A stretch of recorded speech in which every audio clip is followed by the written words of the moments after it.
నన్ను ఓదార్చడానికి వచ్చిన సోదరులారా, అక్కల్లారా, చెల్లెళ్ళారా, తండ్రి చావుతో మొదలెట్టిన రాజకీయం ఆ తర్వాత మా నాన్నని చంపారు. నాన్నని చంపే విషయం ఇప్పటికి కూడా మా మనసులో ఇప్పటికి కూడా డౌట్గానే ఉంది.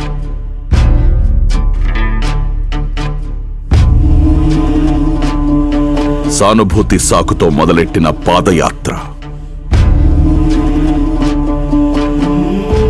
బాబాయి హత్యతో అందిపుచ్చుకున్న అధికారం, గుండెపోటు రావటంతో ఆయన మృతి చెందారని చెప్పి మనకు మళ్ళీ ఇవాళ చిన్నాన్న మీద దాడి జరిగింది. జరిగిన నేపథ్యంలో ముఖ్యమంత్రిగా ఉన్న వ్యక్తి మళ్ళీ చంద్రబాబు నాయుడు గారు. మోసపూరిత మాటలు. దీని వెనకాల వైఎస్ భాస్కర్ రెడ్డి ఉన్నాడు, వైఎస్ అవినాష్ రెడ్డి ఉన్నాడు, వాళ్ళ వెనకాల వైఎస్ జగన్ రెడ్డి, భారతి రెడ్డి వాళ్ళని ప్రొటెక్ట్ చేస్తూ ఈయన థ్రెటన్ చేస్తూ ఉన్నాడు అని కూడా చెప్తున్నాడు. మెగా డిఎస్సీ పెడతామని చెప్పి ప్రతి పిల్లాడికి చెప్తా ఉన్నా. ఎక్కడా కూడా మద్యాన్ని పూర్తిగా లేకుండా చేసేస్తామని చెప్పి కూడా గట్టిగా చెప్తా ఉన్నా. బూటకాల భరోసాలు. మీకు వచ్చిన ప్రతి ఇబ్బందిలోనూ జగన్ బాబు ఉన్నాడు. నేను జగనన్న వదిలిన బాణాన్ని. తల్లిని చెల్లిని ఎరగా చూపి వలలో వేసుకున్న అక్క చెల్లెమ్మల ఓట్లు. పసుపు చీర కట్టుకొని వారి ఇళ్లకు వెళ్ళి వారికి మోకరిల్లి తోడు నడిచిన చెల్లినే శంకించిన తోడేలు గుణం. రాజశేఖర రెడ్డి గారి భార్యని కోర్టుకు ఇచ్చారు అంటే అలాంటి కొడుకుని ఎందుకు కన్నాను, అలాంటి కొడుకుని చంపేస్తే బాగుండు కదా చిన్నప్పుడే. జన్మనిచ్చిన తల్లిని గంటేసిన కసాయితనం, తల్లికి చెల్లికి పొడిచిన వెన్నుపోటు.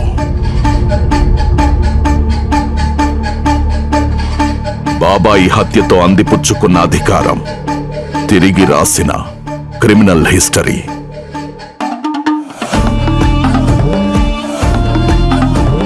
I'm giving instructions. I'm giving orders.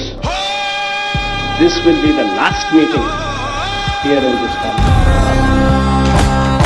కూల్చాడు ప్రజావేదిక, మొదలెట్టాడు విధ్వంసపు నడవడిక, మాట తప్పాడు మద్యపాన నిషేధం, మొదలెట్టాడు కల్తీ మద్యపు నరమేధం. కల్తీల స్కాములు, రాల్చిన ప్రాణాలు, వచ్చిన లాభాలు.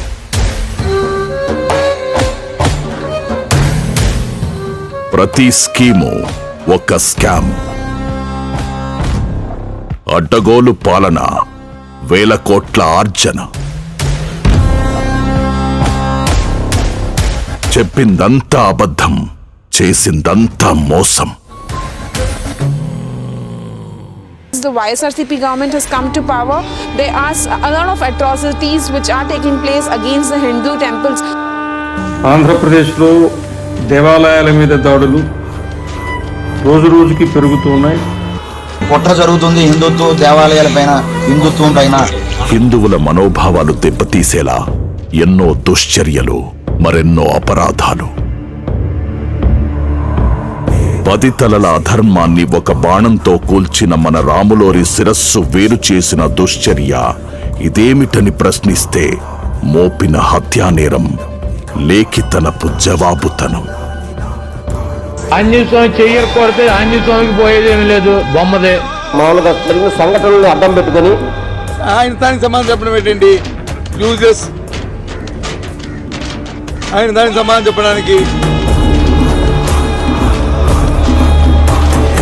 ధర్మ సంస్థాపన చేసిన శ్రీ లక్ష్మీ నరసింహస్వామి పుణ్యక్షేత్రంలో స్వామివారి మహారథాన్ని తగులబెట్టిన దుశ్చర్యని నిలదీస్తే అదే లేఖితనపు అపహాస్యం, దుర్మార్గపు దురహంకారం. అంతర్వేదిలో 1 కోటి రూపాయలు రథాన్ని తగలబెడితే ప్రభుత్వం రథం చేస్తుంది, దానివల్ల దేవుడికి పోయేదేమి లేదు. ఇక్కడ హిందుత్వం అండి, ఇదెక్కడ హిందూయిజం అండి? ప్రతి హిందువు నమ్మకాన్ని గడ్డిపోచలాగా తీసిపారేసే దురహంకారం, మన హిందూ ధర్మాన్ని చులకరగా చూస్తున్న ఆ నీతిమాలిన మూకని నిలదీయలేని మన చేతకాని తనాన్ని ఆసరాగా చేసుకొని కలియుగ దైవమైన శ్రీనివాసుని పరమ పవిత్రమైన లడ్డూ ప్రసాదాన్నే కల్తీ చేసిన అతిపెద్ద అపచారం. 5 ఏళ్ళుగా చెప్తూనే ఉన్నాం, అది చాలా మంది భక్తులు కూడా అదే చెప్తున్నారు. నేను ఇక్కడే గుళ్ళో పుట్టి పెరిగాను కాబట్టి నాకు ఇంకా ఎక్కువ కొట్టొచ్చినట్టు కంప్లైంట్ కనిపిస్తుంది. ల్యాబ్ రిపోర్ట్లో అనిమల్ ఫ్యాట్ కలిసి ఉందని, తర్వాత ప్లాంట్ ఆయిల్స్ కలిసి ఉన్నాయనేది ఉంది. అడల్ట్రేషన్ జరిగిన మాట అయితే వాస్తవం. అంటే సిబిఐ క్లీన్ చిట్ ఇస్తా ఉంది. What do you mean, Jagan? What do you mean? This is not a clean chit for you, Jagan. Don't try to make it one. Don't play around with the people's sentiments any longer. There has been massive adulteration, huge amounts of adulteration of the Tirupati Laddu during Jagan's time. This is a reality. ఎందరి మనోభావాలు దెబ్బతిన్నా లెక్క చెయ్యని అసురత్వం, బూటకపు మాటలతో ధర్మంపై బురద జల్లే మూర్ఖపు నైజం. చిన్న చోరీ 9 నోట్లు, ఇదేదో ఖచ్చితమైన రిపోర్టా అంటే అది కాదు. అసురులు సైతం అసూయపడే మరో నరరూపం ఈ వైఎస్ జగన్.